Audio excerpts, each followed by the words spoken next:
If unemployment's up, inflation's down, that's the Phillips curve. You can draw it, and the Fed's using that to guide policy. The Phillips curve is garbage, and it's not a personal insult against Professor Phillips. It's the case that there's no empirical support for it. I could give you examples going back to the 1930s of low unemployment, low inflation, which we had in the early 60s.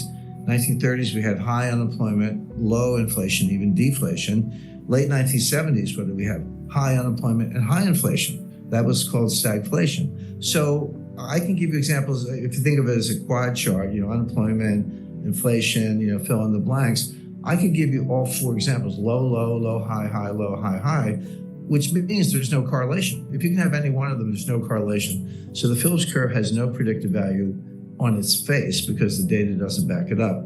Last time I looked at a Phillips curve, it was a flat line. At least where I went to school, curves were not flat, but there it is. Now, it's worse than that because unemployment, even if you thought it was a good indicator of something, particularly inflation, it's a lagging indicator or a lagging indicator of recession, as the case may be. So let's say you're an employer, a business person. I mean, you're an entrepreneur. I start businesses. When you're in a tough spot, when revenues are down and things are slowing down, margins are getting compressed and all that, the last thing you want to do is fire people because it took a while to find them, hire them, train them. You don't want to let them go. You do everything else. Like you turn down the lights, you call your landlord, negotiate a cheaper rent, slow pay your creditors, drive a hard bargain on something. You do everything else to maintain your margins. And then only when all else fails do you start firing people. So first of all, it's a lagging indicator. You're already in the recession before you get around to firing people, number one. Number two, because you held on so long, you tend to do it en masse.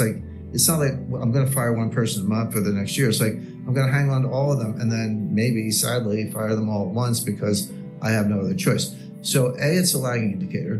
B, it can turn on a dime from very low unemployment to very high unemployment within a matter of months. And if that's what the Fed's relying on, which they are, they say so. It's not a guess. They say that's what we're watching. Two things. Number one, you're not going to see the recession coming. It's a lagging indicator, and it can go from kind of good to bad almost overnight. So the Fed's, driving this way, looking out the back window, and they're probably going to wreck the economy. But there are a lot of other signs to say, okay, Jim, unemployment's not a good measure, and it isn't. But how do you know what are the good metrics? They tend to be a little technical. They tend to be things that very few people look at, but they're there. They're not secret. The big one, I think this gets more notice, is an inverted Treasury yield curve. Well, what does that mean? So a normal yield curve, it's like the longer the maturity, the higher the rate. That's common sense. So if I'm going to lend somebody money for a month, I might charge a certain interest rate. But if I'm going to lend you money for 10 years, I want a much higher interest rate because there's a lot more risk, inflation, default, credit risk, who knows what. So a normal yield curve is upward sloping. The longer the maturity, the higher the rate. Okay, right now, yield curves are inverted, which means they're downward sloping, which means the longer the maturity, the lower the rate. Why would you take a lower rate on a 10-year Treasury note than you would on an overnight loan, that's where we are today, by the way. So in other words, this is the big money. This is the institutional money. This is people who know more than central bankers in many cases, betting that interest rates are going to come down a lot. Because if they weren't, that inverted yield curve would make no sense. And so they're betting that the economy is going into a severe recession. Interest rates are going to drop.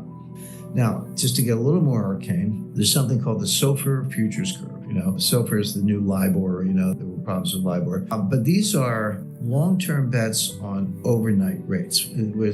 Treasury is a snapshot of what I think the 10-year rate is going to be, but the SOFR is the opposite. They trade in strips, quarterly settlements that go out 3 or 4 years, 5 years, but the longer ones aren't that liquid. But basically, I can make a bet as to what I think the overnight rate is going to be 1 year from today. That yield curve is also steeply inverted. And again, this is the real, who trades SOFR futures? Well, the institutions and central banks and the big money, in other words. And it's in the data. It's not a guess. You can look at it. It's publicly available. And it says rates are going to drop steeply in the months and year ahead. So again, these are, when you have an inverted SOFR yield curve, an inverted Treasury yield curve, it's basically the big money betting the rates are going to drop like a stone. Well, why would that be?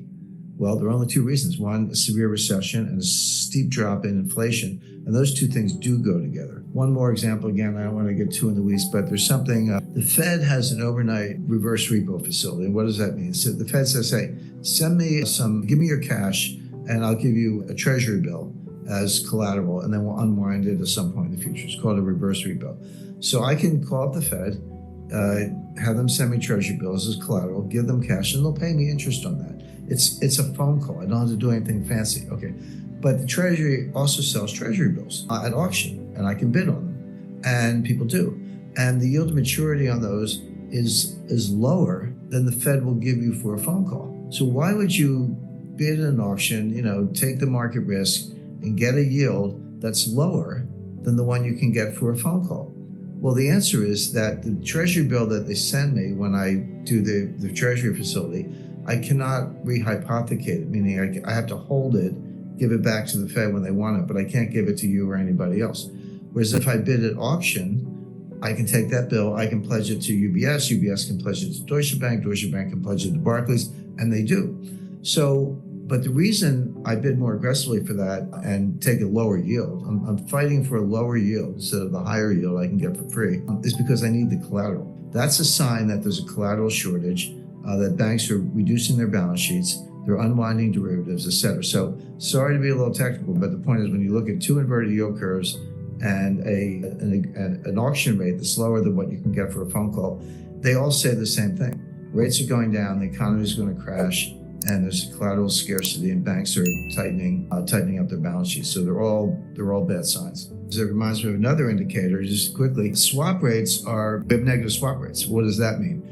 Well, what is a swap? So I buy a 10-year treasury note and I finance it in the overnight market. So what's happening to me? I'm getting the yield on the 10-year treasury note and I'm paying an overnight real. So I'm receiving fixed, paying floating. Well, sometime in the 80s, in my experience, at some point somebody said, hey, why don't we get rid of the bond? Like, just pay fixed and receive floating. Who needs the bond? The bond's a piece of collateral, but we can have a contract. So that's a swap, a simple form of swap. So I do a swap with Deutsche Bank, and Deutsche Bank says, okay, Jim, I'll pay you the 10-year rate. You pay me the overnight rate. It's exactly the same as if you had the note and we're financing it in the repo market. It's just receive fixed, pay floating. And that's a swap. But if you think of the credit risk, at least with the 10-year treasury note, I got the United States government behind me. If I'm doing a swap with, UBS, I got bank risk. I got some credit risk in the bank. Credit Suisse just failed. So it's logical. It makes sense that the rate I get from UBS should be slightly higher than the treasury rate. The swap rate from a bank should be slightly higher than the comparable maturity of a government security, because the government security is slightly safer than a big bank. Well, right now, that's not true. UBS, or I'm picking on UBS, Barclays, anybody else in a swap, the rate I get is lower than I get from a 10-year treasury note. So why would I do that? Why would I take the poorer credit and take a lower rate instead of a higher rate? Well, the answer is the swap is off balance sheet, and the treasury note, if I own it, I got to put it on my balance sheet. So when you see negative swap rates, meaning the riskier credit is paying you less than the government credit, what it means is that the balance sheets are constrained. I got to do the off balance sheet trade because we can't use up the balance sheets. That's consistent with what we just talked about with the inverted yield curves, which is there's a major credit contraction. There's a collateral shortage, a dollar shortage,